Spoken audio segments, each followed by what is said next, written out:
Good morning, ladies.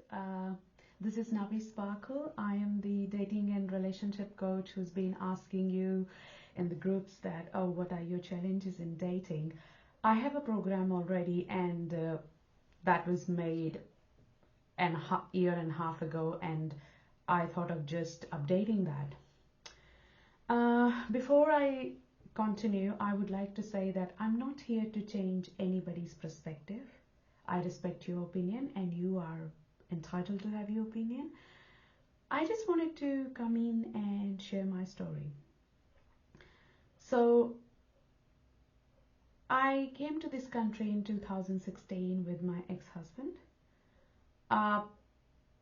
Back home, I was a teacher. I was teaching in a very reputed government school, and I was earning very well. I always had few businesses, and I just love doing what I do, and it was always very fulfilling to make difference in children's lives. So, but on my personal side of the life, I had quite a lot of suitors. I always felt they were not ticking my old boxes, and then I decided that I want to go to Australia and study, and my dad was not happy about this, and my dad said, you can't go by yourself. Yes, India is a country where you have the highest crime rate against women, and my dad said, no, you can't go by yourself. I want you to get married, and then you can go wherever you want to go. So, and my ex-husband's proposal came. It was an arranged marriage, and he brought me to Australia on a tourist visa in 2015, and 2016 I got my residency. When first time I met my ex-husband on 9th January 2015,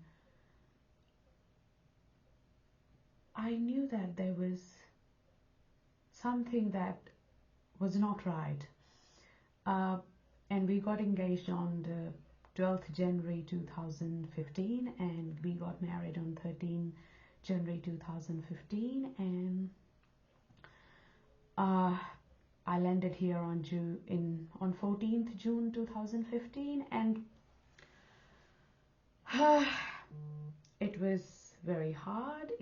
He was a very different person, and we had a very toxic marriage, and there was a lot of abuse in the relationship.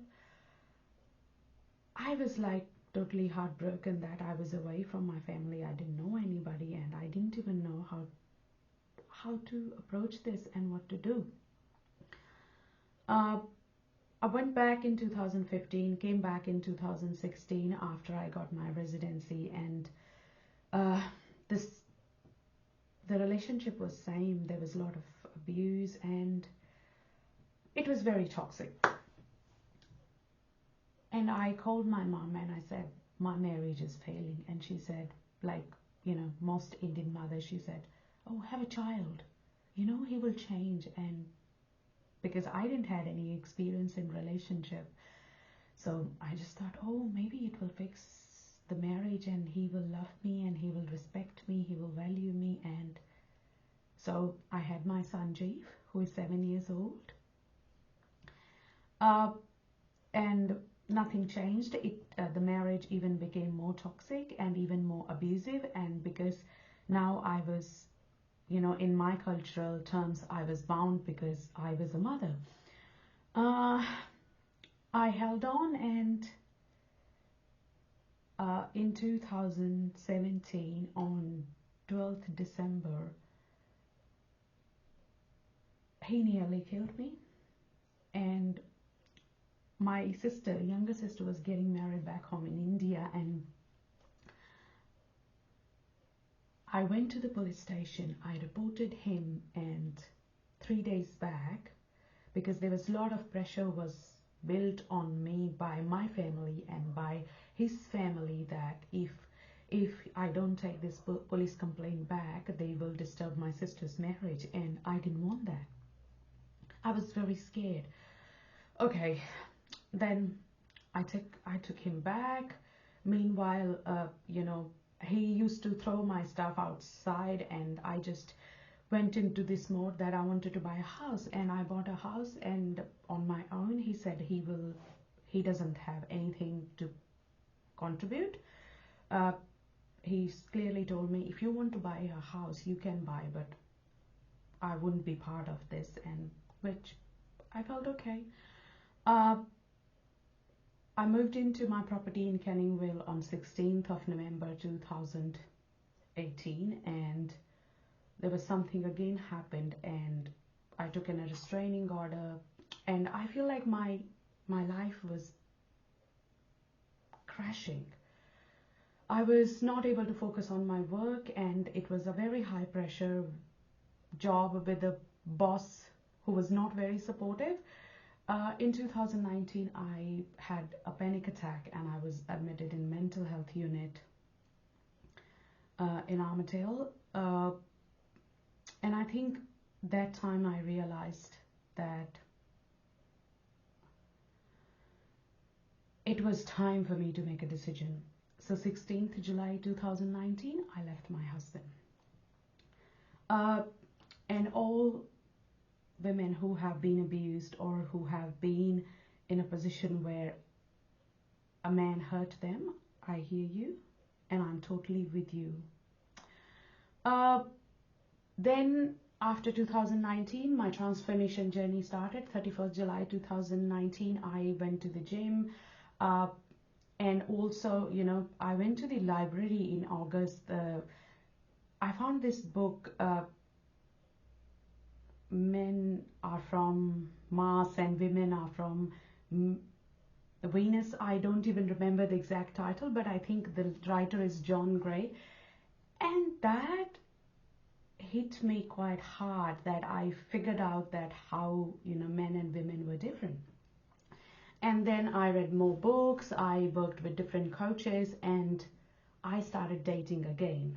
Meanwhile, I got divorced, and, my son's custody was finalized, but there was still there was still on and off emails that were really hurting me.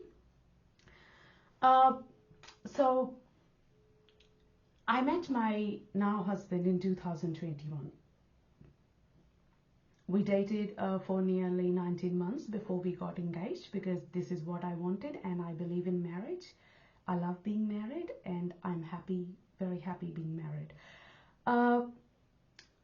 Now, I want to come back to the things that ladies have said. I hear you. I hear your pain. I have been on those sports. One thing is different in my story, that I'm a very quick learner, and I make very quick decisions. Sometimes, or most of the time, they don't make sense to anybody. I invested a lot of money, like very big chunk of money. I feel like I could have bought nearly a decent size unit in anywhere around city in that much money, how much money I've spent on my education, because it's important to me, and I'm a lifelong learner, and relationship excites me. I'm still learning. I'm always working with different people and learning more and more. So this was my story. Now I'm going to say that there were many ladies, with all my love, I hear you, that you have had very bad experiences with men, and so do I. At the same time, I feel like who I am and where I am at the moment, I own that lot to my dad, who always told me that I can do anything I want, and I can achieve anything I want. Second to my brother, who always had my back. He is very younger than me, and he has always said to me that I'm here if you need me. Third, my son, who is amazing, who gave me a hope when I didn't have anything to hang on. And he's very, very nurturing and very loving. He's very lovely man. My husband, Jordan, he's the man who showed me that how life is beautiful, and how you can make it more beautiful when you have a person who loves you and who tells you every morning that you are the most amazing gift he's has ever received from universe. So I have been supported in my life by various different men, my coaches, my bosses, and I have had a very good experience with men. I think I need to acknowledge here my ex-husband. Yes, he hurt me, and he hurt me very much. At the same time, I think that what he did to me was very hurtful. At the same time, it gave birth to a new Nari, where is standing here. So in a way, I have forgiven him for what he did, and I'm grateful that I met him and I went on to this transformation journey, and I have an amazing, beautiful child out of that marriage. Now, we were talking about men are bad. I love men. I don't think that. I feel that there are always some good men and some bad, some good women and some bad women. So if we live in this energy that men are bad, I feel like I don't want to date, if I'm single, and I don't want to date a man who thinks that all women are bad. There are always good and bad people. There are women who are scammers. There are women who are in relationship with one person and then they go sleep with another person, and there is they get pregnant with third person. So there are different sort of people. I feel like putting everybody in this one jar is not fair.